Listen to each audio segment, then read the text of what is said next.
말씀은 마태복음 26장 26절에서 28절 다 같이 합독합니다. 그들이 먹을 때에 예수께서 떡을 가지사 축복하시고 떼어 제자들에게 주시며 이르시되 받아서 먹으라 이것은 내 몸이니라 하시고 또 잔을 가지사 감사 기도하시고 그들에게 주시며 이르시되 너희가 다 이것을 마시라 이것은 죄 사함을 얻게 하려고 많은 사람을 위하여 흘리는 바 나의 피 곧 언약의 피니라. 아멘. 오늘 지금 예수님께서 제자들에게 떡을 떼어 주셨습니다. 이 떡은 요즘 우리가 먹는 떡처럼 아주 자그마한 한 손에 잡히는 그런 떡이 아니라 아주 큰 떡입니다. 아주 몸이 큰 떡을 이제 식탁에 있는 것을 두 손으로 들어 올렸어. 그리고 그 떡을 손으로 조금씩 한 조각 두 조각 떼어서 제자들에게 나눠준 겁니다. 그래서 이것을 먹어라 라고 하셨어요. 그리고 그 떡을 다 먹고 나서 이어서 예수님이 또 포도주 잔을 한 잔 부어서 제자들에게 줍니다. 그래서 그것을 마시게 하셨습니다. 그래서 떡을 주고 잔을 주면서 먹어라 마시라 라고 했는데 그냥 떡과 잔만 먹고 마시는 것이 아니라 예수님이 뭐라고 말씀하셨냐면 이 떡은 내 몸이니라 그렇게 말씀하셨어요. 이 떡은 내 몸이다. 그리고 이 잔은 나의 피 언약의 피니라 그렇게 말씀하셨어요. 이것이 바로 예수님께서 십자가를 지기 전에 십자가에서 돌아가시기 전날 저녁에 요즘으로 말하면 철야를 하셨습니다. 무박 미팅을 제자들과 하시면서 지금 유월절 식사를 하고 있다는 겁니다. 유월절이 뭐냐? 6월이라는 말은 1, 2, 3, 4, 5월 다음에 나오는 6월이 아니고 6월이라는 것은 넘어간다라고 하는 뜻입니다. 넘어간다. 6월. 자, 이 6월절의 유래는 이렇습니다. 이스라엘 백성들이 애굽에 있었습니다. 그래서 야곱과 함께 70명이 이집트로 애굽으로 들어갔죠. 그곳에서 430년을 지나고 이제는 출애굽을 하는데 모세와 함께 출애굽하는데 애굽에 바로가 보내주지 않습니다. 내어 보내주지 않아서 이제 10가지 재앙이 내리고 마지막 재앙이 애굽의 장자들 큰아들을 다 죽이는 재앙이 임하게 됩니다. 그때에 하나님께서 모세를 통해서 이렇게 말씀하셨어요. 전 애굽에 재앙이 임할 것이다. 그 재앙의 내용은 각 가정의 첫 번째 아들이 다 죽는다. 그리고 모든 짐승의 첫 번째 것이 다 죽는다. 그런데 너희의 가정은 어린 양을 잡아서 그 피를 너희의 문에 받아라. 그렇게 말씀하셨어요. 그러면 그 재앙이 너희의 집을 넘어가리라. 그렇게 말씀하셨어요. 그리고 그날 밤에 이제 저희들은 무교병을 먹습니다. 무교병이 뭐냐면 이제 방부제가 들어가지 않은 떡 이것이 무교병입니다. 떡을 만들면 방부제가 들어가야 오래 보관도 되고 또 방부제가 들어가야 음식이 맛이 있고 그렇습니다. 그런데 방부제가 들어가지 않으면 아주 좀 거칠고 딱딱하고 먹기가 좀 쉽지가 않죠. 그런데 그 무교병을 먹게 하시는 겁니다. 어쨌든 어린 양의 피를 집 대문마다 다 칠하고 무교병을 먹고 그리고 나서 그날 밤에 출애굽한다 라고 일러줬던 거죠. 아니나 다를까 그날 밤에 모든 애굽의 각 가정의 첫 번째 아들이 다 죽고 그러나 이스라엘 지역 고센 땅에 살던 이스라엘 사람들의 아들은 아무도 죽지 않았습니다. 6월의 역사가 일어났죠. 그리고 나서 저들이 무교병을 먹고 그날 밤으로 떠나가게 된 겁니다. 출애굽했다는 거죠. 그래서 홍해를 건너고 가나안을 향해 달려갔죠. 이 놀라운 기적 같은 사건이 있고 난 이후에 하나님께서 말씀하셨어요. 너희는 이제 해마다 유월절을 지키라 말씀하셨어요. 그래서 이제 어린 양을 잡아 집에다가 피를 받으지는 않지만 어린 양을 잡는 그러한 예식, 그리고 무교병을 먹는 예식을 해마다 절기처럼 지켜야 된다는 거죠. 그래서 6월절이 언제냐? 이스라엘 절기로 1월달이에요. 그래서 1월 14일이 되면 해마다 그걸 지키죠. 우리 한국은 설, 추석, 명절을 하죠. 그때는 뭡니까? 그냥 음식 먹고 가족들끼리 모이고 하죠. 요즘은 코로나서 잘 그렇게 하지도 못하지만 설, 추석이 뭡니까? 원래는요, 하늘의 제사드리고 조상신에게 제사드리던 우상 숭배하던 날이었어요.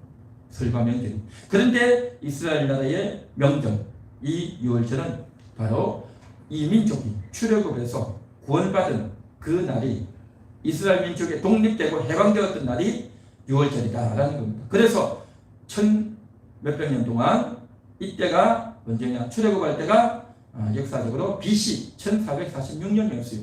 그러니까 1446년 동안 이 6월절을 지켜왔어요. 예수님이 이 땅에 오셔서 제자들과 함께 6월절을 지키는 겁니다. 그 6월절을 지키는데 이곳이 어디냐? 바로 마가의 다락방입니다. 그 마가의 다락방에서 예수님이 제자들과 함께 식사를 하시고 또 6월절을 지켰어요. 그래서 어린 양을 잡고 또 무교병을 먹고 그런 행사를 계속 이어서 하는 거예요. 그런 행사를 계속해서 떡을 먹고 잔을 마시고 기도하고 떡을 먹고 잔을 마시고 기도하고 이 예식이 6월절 예식이 계속 진행됩니다. 그렇게 쭉 진행되는 중간에 마지막 결론 부분에 가서 예수님이 딱 이렇게 말씀하십니다. 이 떡을 먹어라. 이 잔을 마시라. 이 떡은 내 몸이니라. 이 잔은 내 피디라. 그렇게 말씀하셨어요. 여태까지 지켰던 6월절 의식과 6월절에 사용했던 멘트와 전혀 다른 의식과 멘트를 딱 한마디 하는 겁니다. 그건 바로 뭐냐? 예수님의 몸이 이제 고난당하실 것이고 예수님이 피를 흘릴 것이다. 그래서 이 내 몸을 먹고 내 잔을 마시라. 그렇게 말씀하셨어요. 우리가 떡을 먹고 혹은 빵을 먹고 혹은 밥을 먹고 음식을 먹을 때는 뭐 당연히 입으로 들어가서 꼭꼭 씹어서 잘게 씹어서 목을 통해서 넘기면 그 먹는 거죠. 또 물이나 음료수를 마시는 거죠. 그런데 내 몸을 먹고 내 피를 마시라. 우리가 무슨 식인종입니까? 어떻게 예수님의 몸을 먹겠습니까? 인육을 먹는다는 거, 이 말도 안 되죠. 여기서 예수님이 내 몸을 먹고 내 피를 마시라 라고 하는 말의 의미가 뭐냐 하는 겁니다. 성경은 상징적인 말이 굉장히 많습니다. 상징이라는 말은 뭐냐면 우리가 의미를 전달하는 거죠. 그래서 실제 그것을 먹는다는 것이 아니라 우리가 인식하기 쉽게, 이해하기 쉽게 해주는 용어들이 상징이다라고 하는 거죠. 자,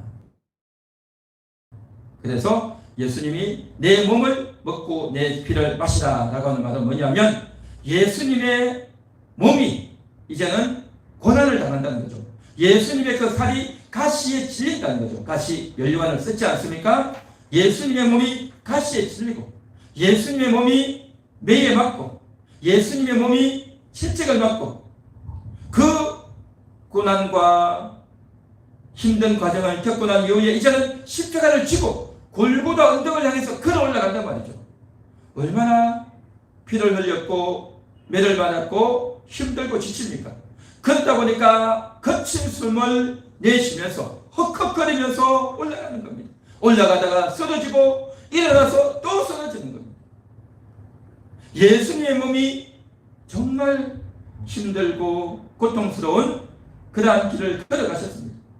이제는 골고다 언덕에 가서 예수님의 양손에 못이 박히는 겁니다. 예수님의 발에 못이 박힌단 말이죠. 그리고 나서 예수님의 몸이 십자가에 딱 놓여버렸어요. 예수님을 높여놓고 십자가를 땅에 놓고 거기다가 오른손 못, 왼손 못, 발에다가 못을 딱 받고 그리고 나서 그 십자가를 딱 세워버린 겁니다. 십자가를 딱 세워버리니까 어떻게 됩니까? 예수님의 몸이 십자가에 매달린 상태로 완전히 일직선이 되어버린 거죠. 그래서 이제는 십자가에 매달려 있는 겁니다. 십자가에 매달려서 그 피가 오른손에서 왼손에서 피가 흘러내리고, 또한 그 곳에 매달려 있는 동안 엄청난 갈증이, 엄청난 목마름이 이어지는 겁니다. 그 십자가에 매달려 있는 상태에서 십자가 밑에 있는 유대인들과 또 사람들이 와가지고 조롱하고 비난합니다. 네가 하나님의 아들이면 내려와 보라. 네가 이곳에서 내려오면 내가 너를 믿겠다. 얼마나 조롱하고 무시를 합니까? 비난을 합니까? 그러는 가운데서 예수님이 그곳에서 가상치는 엘리 엘리 라마 사박다니 하면서 7마디의 말씀을 하시고, 그리고 마지막에는 예수님의 옆구리를 창으로 훅 찔러가지고 몸에 있던 피와 물이 빠져나옵니다. 그리고 이제 드디어 예수님이 사망하셨어요. 돌아가셨어요. 예수님의 몸은 이와 같이 매맞고 찔리고 피 흘리고 숨을 헐떡이고 갈증을 느끼고 무시와 외면과 조롱을 당하고 고통 가운데 죽어가셨어요. 이게 바로 주님의 몸이라는 거죠. 고난당한 몸, 상처난 몸, 죽어진 몸. 그런데 그 몸을 먹고 그 피를 마시라, 그렇게 말씀하셨어요. 이게 무슨 말이겠습니까? 이것은 예수님의 몸이 그렇게 고난당하고 피를 흘리고 죽어갔다라고 하는 그 사실, 그 팩트를 우리가 받아들이자, 그것을 수용하라, 그것을 믿고 받아들이자, 그런 말인 겁니다. 할렐루야. 먹고 마신다는 게 뭡니까? 우리가 떡을 먹고 음식을 먹고 물을 마시고 음료수를 마신다는 게 뭡니까? 그것을 거부하지 않고, 엄마가 밥을 해주고 내 가족이 그걸 해주면 그 음식을, 이걸 먹어라, 밥 먹어라, 밥 먹고 출근해야지, 밥 먹고 학교 가야지 할 때 그것을 안 먹는다고 싫어하고 물리치는 것이 아니라 예, 먹겠습니다 하고 받아들이는 겁니다. 거부하고 외면하는 것이 아니라 그렇게 나에게 가져온 그 음식을 받아들이고 꼭꼭 씹어서 입에 삼켜서 내 속에, 내 배에 넣는 것 아닙니까? 내 속으로 받아들이고 수용하는 것. 이게 먹고 마시는 것이죠. 우리가 음식을 거부하지 않고 안 먹고 밀치는 것이 아니라 그것을 내가 받아들이고 내 입으로 속으로 넣듯이 바로 예수님의 몸이 그러한 고난을 당했다는 것을 우리가 인식하고, 분명히 인식하고 그걸 받아들이는 겁니다. 그러면서 그 이유를 분명히 안단 말이죠. 예수님이 죽어가셨던, 고난당하셨던 팩트를 분명히 인식하고 분명히 내가 그것을 안다는 겁니다. 그리고 예수님이 그런 고난을 당하신 그 이유, 그 의미를 깨닫는 겁니다. 그래서 예수님이 그 고난을 당하신 이유가 뭐냐? 왜 매를 맞았느냐? 왜 예수님이 끝까지 참았느냐? 왜 예수님이 피를 흘려야만 됐느냐? 그것은 바로 나의 죄 때문에, 나의 죄 때문에 예수님이 그렇게 하셨다는 것을, 이유를 알고 의미를 깨닫고 그 사실을 내가 하나하나 인식하고 확인하며 마치 밥을 입에 넣어서 꼭꼭꼭꼭 씹고 씹어서 완전히 잘게 씹고 씹어서 그것을 목으로 넘기듯이 예수님의 고난당하신 팩트 하나하나를 내가 새겼어. 의미를 알고 그 이유를 알아서 그것을 확인하고 그것을 느끼고 깨달아갈 때에 내 속에서 감사가 나오고 감격이 나오게 될 줄 믿습니다. 그렇게 되어질 때 예수님이 죽었다고 하는 그 사실 자체가, 그렇게 해주신 그 이유 자체가 나에게 양식이 되고 나에게 힘이 되고 나에게 영적인 에너지가 되고 그것이 나의 자랑이 되고 그것이 내가 정말 영원히 되새기고 기억해야 될, 내가 찬양해야 될, 내 영혼의 힘이 되고 감격이 되는 그러한 요소가 되는 줄 믿습니다. 이것이 바로 먹고 마신다라고 하는 것입니다. 할렐루야. 그렇게 해서 우리가 먹고 마신 이 성찬, 이 성찬의 떡과 잔, 예수님의 몸과 피는 우리가 영원히 죽지 않은 불사의 약이 되는 줄 믿습니다. 옛날에 중국의 진시황은 바로 불로초를 구하기 위해서 이제 내가 나이 많아 병들어 죽게 되는데 영원히 죽지 않는 약을 구하려고 전 중국을 헤매고 또 한반도까지 왔지만 결국 불로초를 못 구했다고 하지 않습니까? 그 불로초는 이 세상에 없어요. 아무리 산삼을 먹고 10년 되고 100년 된 산삼을 먹어도 죽습니다. 진정한 불로초가 뭡니까? 바로 예수님의 몸인 줄 믿습니다. 예수님의 언약의 피만이 죽었던 우리를 살리고 불로의 약이고 불사의 약이고 또한 죽음의 해독제가 되는 줄 믿습니다. 이 사실, 예수님이 죽었다고 하는 이 팩트, 그 의미, 그 이유를 깨달아서 인식하고 곱씹어서 내가 감사하고 감격하고 절도하는 것. 그래서 그 주님 앞에 무릎을 꿇고 찬양하고 하나님께 영광을 돌리는 것. 이게 바로 먹는다, 마신다라고 하는 겁니다. 그래서 오늘 말씀의 제목이 뭡니까? 먹고 마시게 하십니다. 먹고 마시게 하는 겁니다.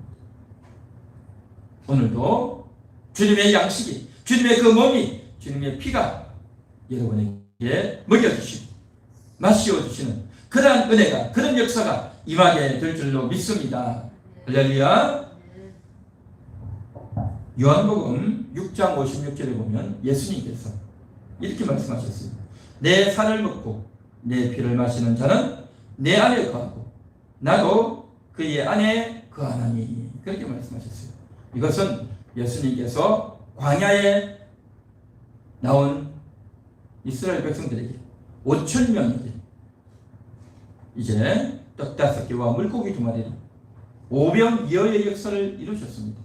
예수님께서 직접 떡을 떼어서 주는데 그 떡이, 조금만한 그 떡이 계속 떼어 넣는데 자꾸 나와요.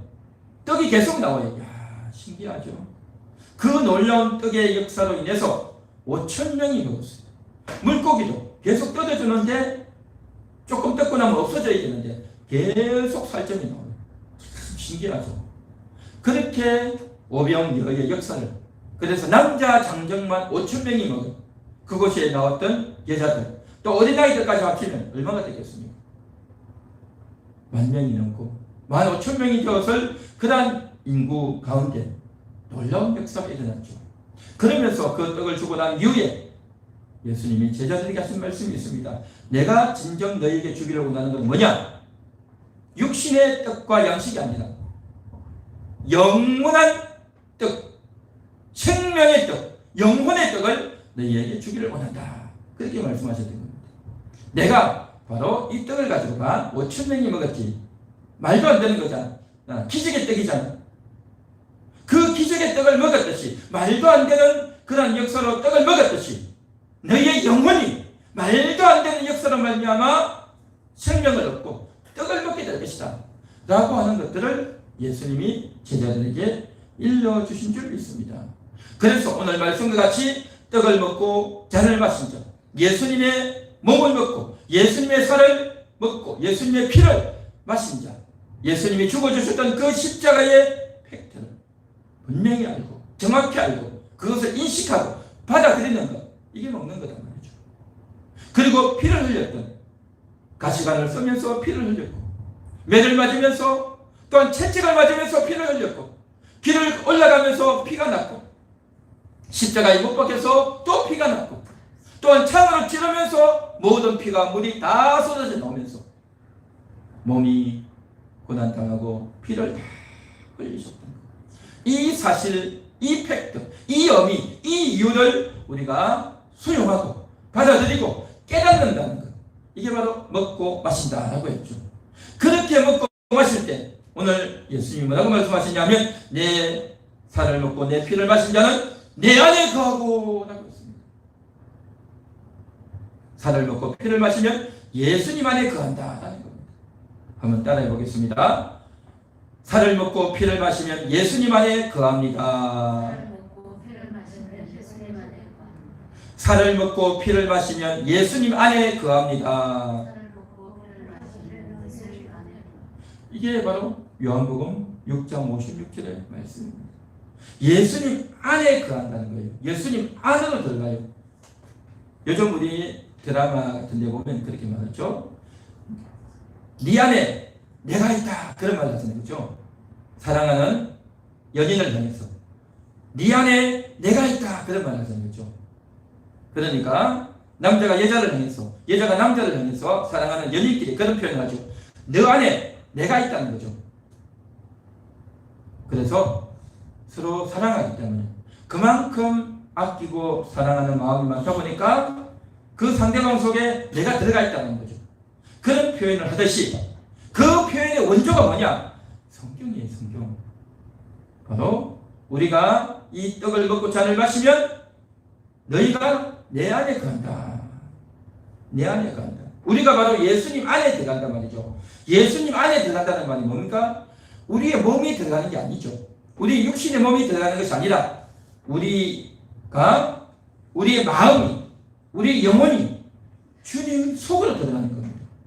주님의 심장 속으로 들어가고 주님의 마음 속으로 들어가고 주님의 진실 속으로 들어간다는 겁니다. 그렇게 되면 우리 영혼이, 우리 마음이 그곳에 들어가면 어떻게 되냐? 바로 주님의 마음이 보입니다. 주님의 마음이 보입니다. 주님이 일하시는 것이 보여요. 주님의 마음이 보이고 주님이 일하시는 것이 보입니다. 그렇기 때문에 주님의 마음을 알게 돼요. 그렇기 때문에 주님이 하시는 일이 보인다는 거죠. 그래서 주님의 마음을 전에는 몰랐는데 주님의 마음을 알게 되고, 전에는 주님이 일하시는 것을 보지도 못하고 듣지도 못했는데 이제는 주님이 일하시는 것을 보게 된단 말이죠. 그러면 어떻게 됩니까? 그러면요, 우리가 쓸데없는 짓을 안 하게 돼요. 우리의 인생 대부분은요, 쓸데없는 짓을 하고 하지 말아야 될 말을 하고 또 해서는 안 되는 행동을 할 때가 너무너무 많아요. 주님을 모르기 때문에, 주님이 안 보이기 때문에 그렇죠. 그런데 우리가 주님 속으로 들어가면 주님의 마음이 보이고 주님이 일하시는 것이 보인단 말이죠. 그러면 쓸데없는 짓, 욕심을 부리고 교만하고 또 내 욕심대로 하고 내 고집대로 하고 음란하고 도둑질하고 훔치고 거짓말하는 그러한 것들이 할 수가 없어요. 할 수가 없습니다. 그래서 먹고 마시게 되면 우리가 주님 안으로 들어간다. 그래서 주님과 하나가 되어진다.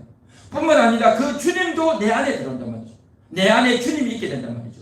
그러면 그 주님이 나를 다스려 주시는 거예요. 주님이 나를 다스려 주십니다.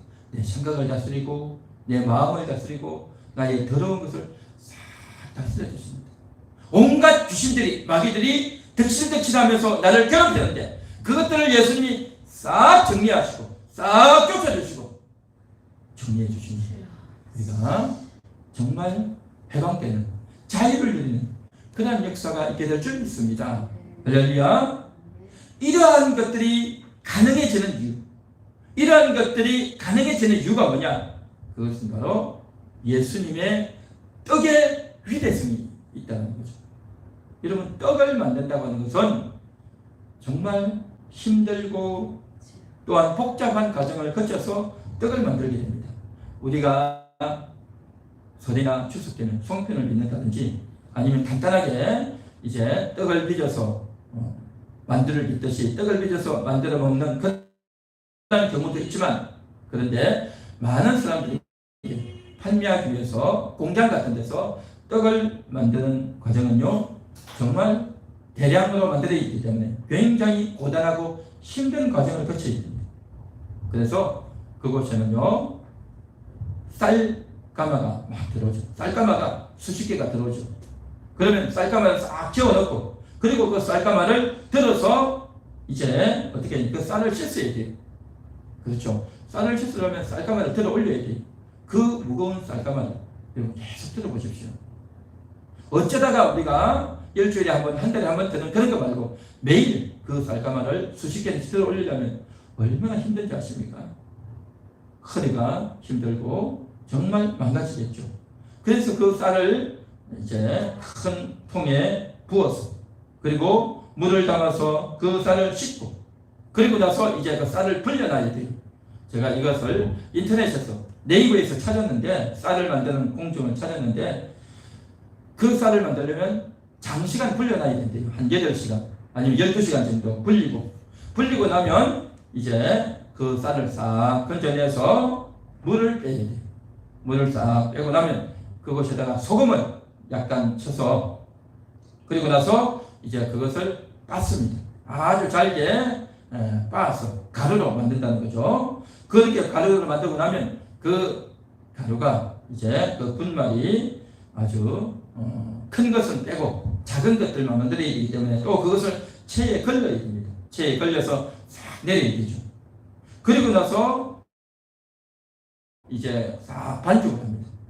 물을 붓고 싹 반죽을 하고 그리고 나서 이제 거기에다가 혹은 콩을 넣어서 콩설기를 만들든지 혹은 팥을 넣든지 아니면 혹은 쑥을 넣든지 이렇게 해서 이제 부재료를 넣어서 이제는 찜기에 넣고 쪄야 됩니다.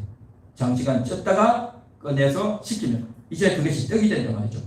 그래서 이 과정에서 쌀전을 들어 올려야 되고 쌀을 쏟아야 되고 이 모든 과정들을 하려면 물론 기구들이 있고 기계들이 있지만 사람의 몸이 움직여야 되고 허리를 써야 되고 중노동을 해야 되고 정말 어려운 일을 반죽을 해야 되고 또 열심히 쳐야 되고 이러한 과정들을 다 겪는단 말이죠. 한마디로 말해서 중노동을 해야 됩니다. 그래서 이러한 험난한 과정을 겪어서 완성품 떡을 만들어내는 거죠. 그 떡을 만드는 것뿐만 아니라 이제는 그 떡을 내다가 팔아야 되는 겁니다. 많은 사람들에게 팔고 이 맛있는 떡이 있으니 먹으시오, 먹어보세요, 맛보세요 하면서 주고 떡을 판매해야 되는 거죠.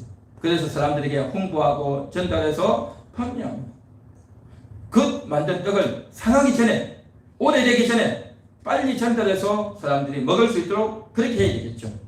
그 과정에서 떡을 만든다고 힘들고 또 이것을 팔아야 된다 안 팔리면 마음이 얼마나 정말 힘들고 괴롭겠습니까? 이와 같이 육신의 떡을 만드는데도 이와 같은 어려운 과정을 육체의 힘든 또 마음의 힘든 과정을 다 겪어야 되듯이 주님께서 뭐라고 말씀하셨냐면 이 떡을 먹어라 내 몸을 먹어라 라고 했을 때에 주님이 주시는 이 떡, 이 몸은 그냥 말 한마디 툭 하는 것이 아니라 주님의 그 몸은 어떤 몸입니까? 고난을 받았던 몸이다. 매를 맞았던 피를 흘렸던 그 몸, 그 살을 먹으라 라고 했던 그 떡이란 말이죠. 그 떡은 온갖 고난과 시련과 피를 흘리고 조롱과 모욕을 당했던 그래서 죽어가면서 만들어주신 떡 생명의 떡 이게 바로 주님의 떡인 줄 믿습니다. 그래서 이 떡은 하늘에서 내려온 하늘의 떡이고 그래서 그 떡은 영생하는 떡이 되는 줄 믿습니다. 구약시대에는 그냥 율법을 주시고 구약시대에는 선지자를 통해서 말을 통해서 전달을 하시고 그 말을 듣고 경고를 듣고 이제 저들이 신앙생활을 했다고 한다면 이제 예수님은 뭐라고 말씀하셨습니까? 직접 오셔서 내 몸을 먹어라 라고 하셨어요. 이 몸을 먹어라 라는 게 뭡니까? 내 몸이 고생했던 몸, 매를 맞았던 몸, 피를 흘렸던 몸, 갈증을 느꼈던 몸, 온갖 모욕과 조롱을 당했던 그 몸, 직접 고생해서 예수님이 떡을 만들어 주신 줄 믿습니다. 육신의 떡을 만들어서 그 떡을 가지고 쌀을 가지고 떡을 만들고 온갖 어렵고 복잡하고 힘든 과정을 거쳐서 떡을 만들어내듯이 예수님이 직접 오셔서 자신의 몸을 내어주시면서 헌신하면서 피를 흘려주면서 죽어가면서 만들어주신 떡 바로 예수님의 몸인 줄 믿습니다. 그래서 그 떡은 한 번만 먹어도 영생하는 떡이고 영원히 죽지 않는 그러한 떡이 되는 줄 믿습니다. 그 떡을 저와 여러분은 먹으셨습니다. 할렐루야. 그 떡을 먹었다는 말은 뭐냐? 예수님의 몸이 이와 같은 과정을 겪었구나. 그렇게 고난과 피를 흘렸던 것은 바로 나의 죄 때문에 나를 지옥 보내지 않고 천국으로 인도하기 위해서, 나를 영생하도록 하게 하기 위해서 주님이 우리에게 주신 영생이고, 주님이 우리를 사랑해서 주신 덕이고, 주님이 우리를 살리기 위해서 주신 덕이구나. 그걸 알게 되는 줄 믿습니다. 저는 처음 교회에 나가가지고 정말 요한복음 14장 6절의 그 말씀, 내가 그 길이요 진리요 생명이다라고 하는 그 말씀을 딱 들을 때에 저는 희망을 가졌습니다. 그전에는 삶에 희망이 없고 나는 뭘 해도 안 되는구나, 내가 이 생을 왜 살아야 되는지 모르겠다, 그런 생각을 굉장히 고등학교 때 많이 하고 있었어요. 그러나 교회 가서 이 말씀을 듣는 동안 나도 예수님을 믿으면 나에게도 좋은 일이 생기겠구나, 그런 마음이 확 들었어요. 그러면서 나도 살아도 되겠다, 내가 살아도 되겠다, 그런 생각이 들었어요. 그전에는요, 제가 머리 깎고 절에 들어갈까, 내가 이 세상 살면 뭐하냐, 그런 생각을 많이 했는데 말씀을 듣고 나서 나도 예수님과 관계 맺으면 좋은 일이 있겠다 하고 희망을 가지고 용기를 가지게 된 줄 믿습니다. 이게 바로 떡을 먹는 거예요. 하나님의 그 말씀을 딱 들으면 나도 모르게 그 말씀이 내 속에 확 들어와요. 그것이 믿어지고 용기가 되고 희망이 되고 새로운 깨달음으로 와든다. 제가요, 그렇게 해서 교회를 나갔어요. 그렇게 해서 하나님 말씀을 먹었는데 그런데 제가 고등학교 다닐 때에 주일만 교회를 간 게 아니라 수요일도 가고요, 금요일도 가고요. 그때는 주일날 낮에 예배가 있고 주일날 저녁에도 예배가 있어요. 그러면 주일날 저녁 때까지 또 기다려요. 집에는 안 가고. 그때는 기숙사 생활을 했어요. 각 집을 두고 창원에 있는 학교에서 기숙사 생활을 했는데, 그 기숙사에서 학교 다니고 생활하고 밥 먹고 잠자고 했죠. 그런데 그 기숙사에 있는 곳에서 교회까지 한 40분 정도 버스를 타고 40분 정도 와야 됐었어요. 그러면 왔다가 또다시 들어가기가 힘드니까 그냥 교회에서 잠을 자고 그렇게 있을 때가 많았단 말이죠. 그랬는데 어떤 분이 저희에게 와가지고, 우리 친구가 그때 많은 친구들이 있을 때 들쭉날쭉 했는데 대략 한 6명 정도 됐던 것 같아요. 그 6명이 어떤 여자 전도사님 집에 가서 잠도 자고 밥도 먹고 정말 그렇게 했었어요. 그곳에서 한 1년, 한 2년 정도 그렇게 했는데, 정말 처음에는 너무 미안해서 안 가려고 했는데 자꾸 오라고 그러고 끌어당기고 해가지고 가게 됐죠. 그곳에서 이제 어떤 때는 잠도 자고 밥도 먹고 하면서 교회를 나가고 말씀을 듣고 했던 것 같습니다. 그래서 그때 참 잠자고 밥 먹었던 것이 너무나도 고맙고 감사했고, 그래서 지금까지도 잊혀지지 않는 그런 추억으로 기억되고 있습니다. 그래서 제가 목회를 하면서 그 이후에도 누군가에게 어떤 대가를 받지 않고, 내가 힘들다, 내가 손해본다, 내가 아깝다라는 생각하지 않고 사람들이 오면 그냥 도와주고 그냥 섬겨주고, 그런 것들이 늘 있어요. 왜냐하면 빚졌잖아요. 너무 미안하고, 그렇다고 해서 내가 돈을 드리겠어요, 뭘 하겠어요, 줘도 받지도 않고 그러한 상황이었는데, 이게 바로 뭐냐, 그분의 사랑을 먹은 거죠. 그분의 그 사랑의 섬김을 통해서 저희가 밥을 먹고 잠을 잤지만 그것은 바로 주님이 주신 사랑이었다는 거죠. 주님이 그 여자 전도사님에게 감동 주셨고, 그 감동에 따라서 우리가 밥을 먹고 또 잠을 자고, 그러면서 우리가 교회를 더 가까이 하게 되었고 신앙생활을 더 열심히 하는 그 가장 소중한 그 시기에 이러한 일이 있었단 말이죠. 이게 바로 뭐냐, 사랑을 먹는 거죠. 주님의 사랑을 먹고 주님의 생명을 그렇게 먹게 되는 것입니다. 그렇습니다. 우리 함께하는 교회 성도님들도 마찬가지입니다. 이곳에 오신 우리 권사님, 또 비록 이 자리에 없지만 우리 성도님들 한 분 한 분이 정말 주님의 생명을, 주님의 사랑을, 주님의 피를 먹고 마신 분들인 줄 믿습니다. 그래서 그것이 너무나도 감사하고 감격스러워서 그 속으로 간직하고 감사하면서 살았죠. 그래서 지금 현재 우리 함께하는 교회 찬양이 있는데 이 찬양을 구입하기 위해서 성도님들이 십시일반으로 이제 헌금도 하고 마음을 모았단 말이죠. 왜 그랬습니까? 그 중요한 돈이고 아까운 돈이지만 바로 주님께 받았던 은혜가 있기 때문에 그런 일을 했단 말이죠. 그리고 해마다 김장할 때가 되면 우리 성도님들 함께 모여서 이제 배추를 다듬고 씻고 양념하고 그 일을 김장 때마다 와서 하셨단 말이죠. 왜 그렇게 했습니까? 주님의 사랑 때문에, 주님께 받았던 그 은혜 때문에, 나 같은 자를 주님이 용서해 주시고 사랑해 주시고 아껴 주시고 나를 구원하시고 건져 주셨다고 하는 것을 알고 깨달았고 믿었기 때문에 이러한 일을 하게 된 줄 믿습니다. 할렐루야. 뿐만 아니라 우리 함께하는 교회는 그렇게 큰 교회도 아니고 성도들이 많지 않지만 조그마한 교회지만 그럼에도 불구하고 나는 함께하는 교회 소속입니다 라고 생각하면서 이 함께하는 교회에 등록해서 함께 신앙생활을 하는 것, 이게 뭐냐? 바로 하나님이 여러분 각자의 마음을 살펴주시고 은혜를 주시고 깨달음을 주시기 때문에 이러한 행동을 하게 된 줄 믿습니다. 이게 바로 뭐냐? 바로 주님이 주시는 양식을 먹었기 때문에, 주님의 피를 마셨기 때문에 이러한 일이 가능한 줄 믿습니다. 뿐만 아니라 우리 사모님들을 통해서, 우리 사모님을 통해서 우리 성도님들이 1대1로 멘토링하면서 삶을 나누고 성경을 배우고 함께 기도하며 어려운 고난들을 다 이겨냈지 않습니까? 주님의 사랑이죠. 주님의 사랑이죠. 그렇게 시간을 내고 헌신하면서 또 말씀을 주고 또 우리 교회에 있는 여러 가지 음식이나 또 여러 가지 물건들을 서로 나누면서 그렇게 살 수 있었던 것, 다 주님의 사랑이었습니다. 우리는 주님이 주시는 것들을 먹었어요.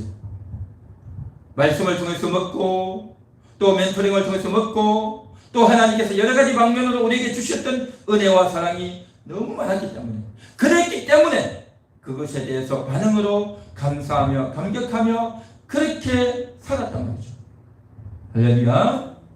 요한복음 6장 56절 말씀처럼 내 살을 먹고 내 피를 마시는 자는 내 안에 거하고 라고 했죠. 우리는 주님의 몸과 피를 먹고 마시는 주님 안에 거합니다. 주님이 주셨던 그 몸이 뭐냐? 매맞고 피 흘리고 가시 멸류관을 쓰고 채찍을 받고 주님이 거기를 가셨다. 주님이 거기를 가셨다. 얼마나 아팠을까? 얼마나 힘들었을까? 주님이 왜 그러셨을까? 어떤 마음이었을까? 그런 마음을 가지고 기도하고 성경을 읽고 그 말씀을 묵상하고 찬양하고 기도하는 가운데 우리가 주님의 마음속으로 주님의 의미가, 주님의 사랑을 우리가 생각하고 깨닫고 헤아리고 꼭꼭 씹고 씹어서 먹고 또 먹고 먹고 또 먹고 마시고 마시면서 주님의 마음을, 주님의 사랑을, 주님의 진심을 알게 되고 깨달게 되고 헤아리게 되는 줄 믿습니다. 그래서 우리가 주님 안으로 들어가고, 우리가 주님 안으로 들어가는 동시에 주님이 우리 안에 들어오셔서 우리의 생각을, 우리의 마음을, 우리의 분노와 우리 속에 있는 이 온갖 지저분하고 더러운 것들을 싹 다스려 주시는 줄 믿습니다. 먹고 마시는 거죠. 먹고 마시는 겁니다.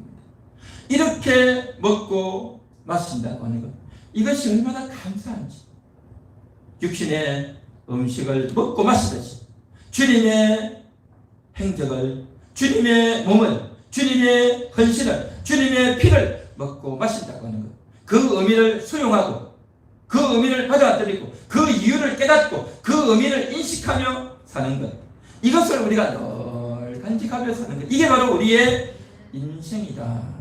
성도의 인생이다 하는 겁니다. 그래서 주님은 이렇게 말씀하셨어요. 나를 기념하라. 성찬을 하면서 나를 기념하라 했어요. 기념. 여러분, 기념하면 어떤 말이, 어떤 단어가 생각나십니까? 저희는 어려서부터 학교 다닐 때 그런 게 있어요. 유교 기념식, 잊지 말자 유교, 이런 걸 막 했었어요. 그래서 유교가 되면, 유교 전주가 되면 뭘 했냐면 학생들에게 표어를 써오게 했어요. 그래서 표를 딱 써가요.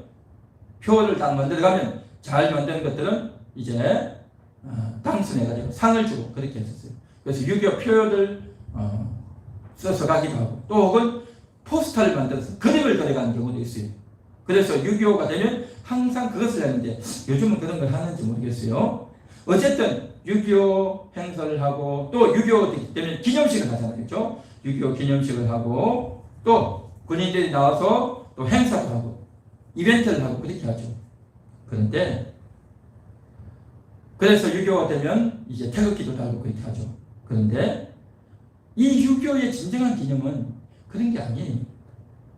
6.25의 진정한 기념, 6.25 기념식을 하는 이유가 뭐냐면 다시는 이 나라에 이런 전쟁이 있지 말도록 하자. 그거 기억하자는 거예요. 다시 만일에 북한이 다시 쳐내려 온다면 우리가 이전처럼 국론이 분열되어서 사람들이 이렇게 하자 저렇게 하자 싸우자 말자 그렇게 하는 것이 아니라 온 국민이 한 마음 한 뜻이 되어서 북괴가 쳐들어오면 즉각 우리가 대응해서 싸우고 흩어지지 아니하고 도망가고 피신하고 평화하자 이런 걸 하지 않고 우리가 용감하게 싸우고 즉각적으로 싸우고 담대하게 싸우자. 그게 바로 6.25의 기념입니다. 단순히 표를 만들고 기념식 하고 무슨 행사를 한다는 그 자체가 아니라 그러한 마인드를 온 국민이 가질 수 있도록 하는 것, 이게 바로 진정한 6.25의 기념이죠.